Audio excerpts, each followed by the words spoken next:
The broadcast of the regular meeting of the Minneapolis Executive Committee will now begin.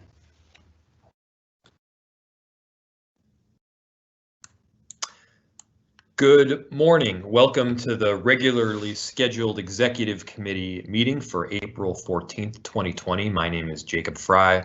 I'm the chair of this committee, and I am joined by a quorum of council members, including Council President Bender, Council Vice President Jenkins, Council Member Johnson, and Council Member Gordon.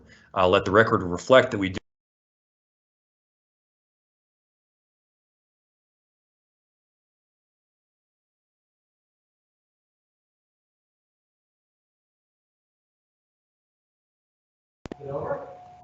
Mr. Chair, you accidentally got muted here for a second. Hold on. Thank you.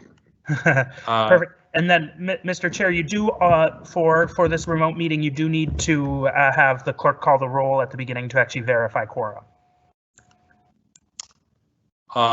Thank you. Will the clerk please call the roll? Councilmember Gordon. Here. Councilmember Jenkins. Here. Bender. Here. Johnson. Here. Chair Fry. Here. And there are 5 members present.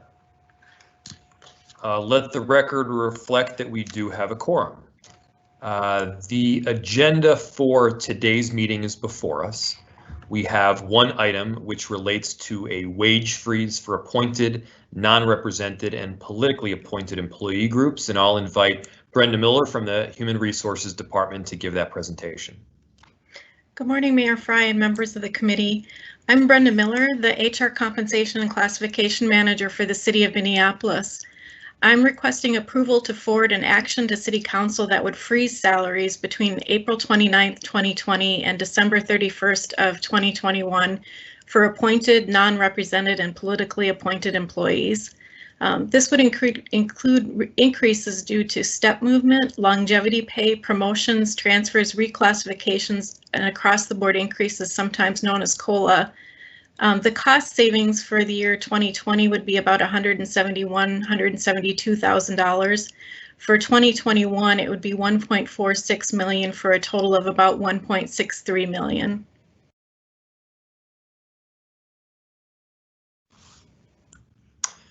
Thank you, Ms. Miller. Do we have any questions for staff? Councilmember Johnson. Thank you, Mr. Mayor. This is more of a procedural question, perhaps, but maybe Ms. Miller can answer this. If we approve this item today and our financial trajectory changes in some way, let's say we rebound with our financials or something like that, this action we're taking today says that it would be through December 31st, 2021, but could this committee and could the council take action before then to reinstate if our financials indicate and if we decide that that's the right thing to do? It would be our intent to bring forward another action that would unfreeze the freeze, so to speak. And that could be done before December 31st, 2021? Yes. Great, thank you. I appreciate that. Council Vice President Jenkins.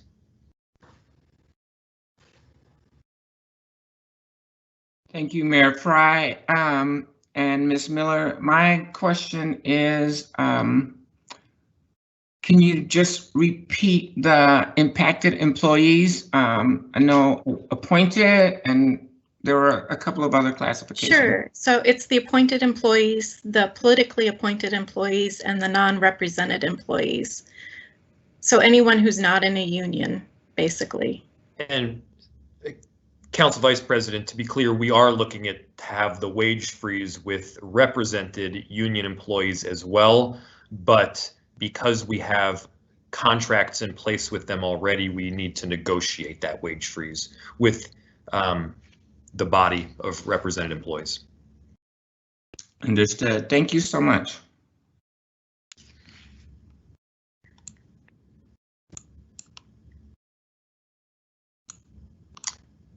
Council President Bender. Thank you, Mr. Mayor. Ms. Miller, could you give us the detail on the timing of the cost of living increases for the various positions, if you know that offhand? Sure. Are they the same, or were there differences in the timing of that kicking in each year? Right. So the last round we did of cost of living increases or across the board increases were effective in February, the beginning of February, this last go around. So normally we would anticipate that in 2021 it would have been approximately the same date. And that happened equally across all of these affected employees. Is that right? Correct? The appointed, the non-appointed, and the non-represented. That's correct. Okay, thank you. Mm-hmm.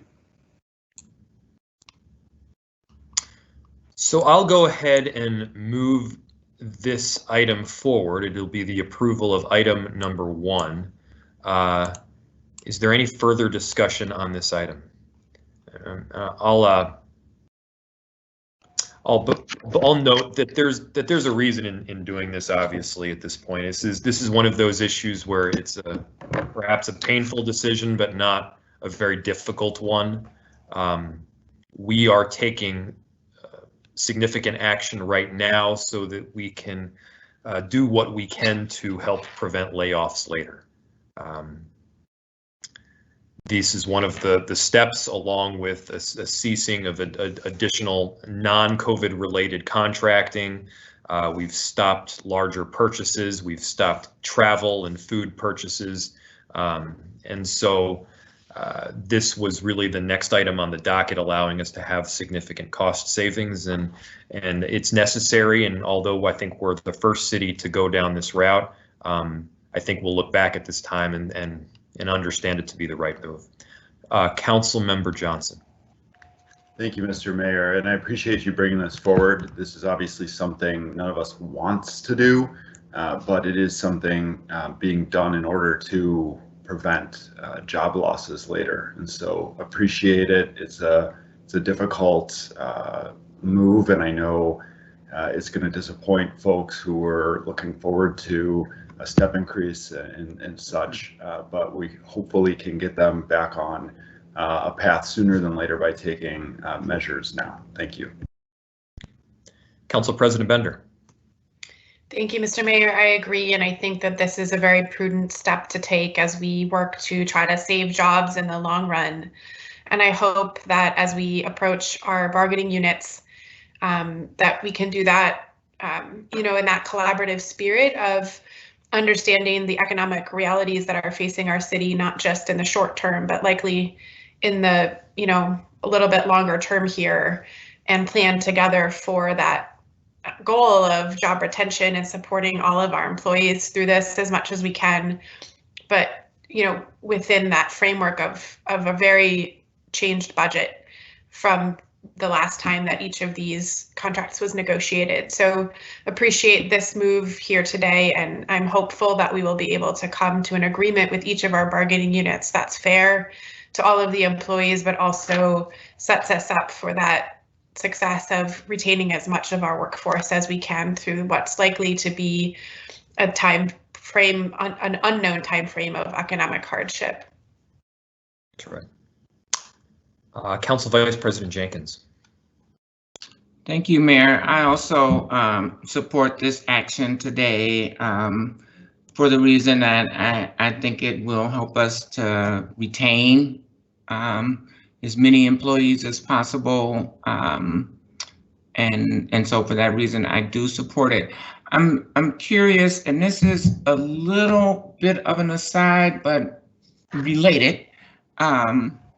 Are we pursuing, or have we had any philanthropic contributions to the city at all? Council Vice President, we have had significant philanthropic contributions to the COVID-19 related effort. Okay. As to whether there have been specific contributions to the city, I don't believe so, outside of grants received that the council has obviously seen. Mm-hmm. We are in actually the very short term getting set up with an ability to contribute to the gap funding package. And that actually should be up in the next couple of days, if not today. And just for clarity, for foundations to contribute to the gap funding package? There would be the ability of both foundations as well as regular people. Thank you. All right.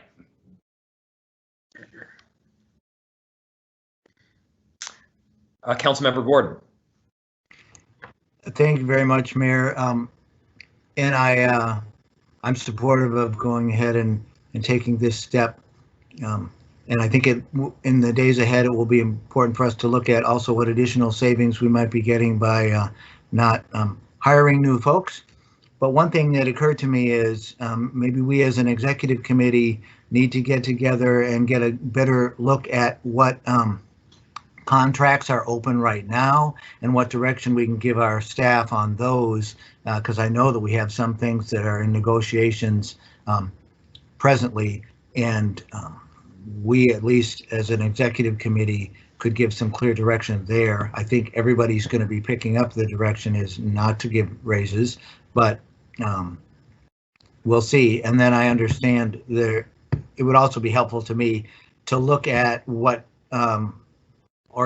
labor groups were going back in and trying to renegotiate some temporary terms with the current existing contracts, if that makes sense. So hopefully we can get that planned for the future, maybe at a closed meeting. Yeah, I'm open to that. I know Laura Davis has been working extensively on that item. And so getting a report out from her on where she's at, both with contracts presently being negotiated and contracts already under term, yeah, that could be helpful. Thank you. Any further discussion on this item? Clerk will please call the roll. Councilmember Gordon. Aye. Jenkins. Aye. Bender. Aye. Johnson. Aye. Mayor Fry. Aye. There are 5 ayes. That motion passes. And Clerk, I don't believe we have any other items on the agenda for today. Seeing no other items, I declare this meeting adjourned. Thank you, everybody. Thank you. Thank you. Stay healthy. Be well.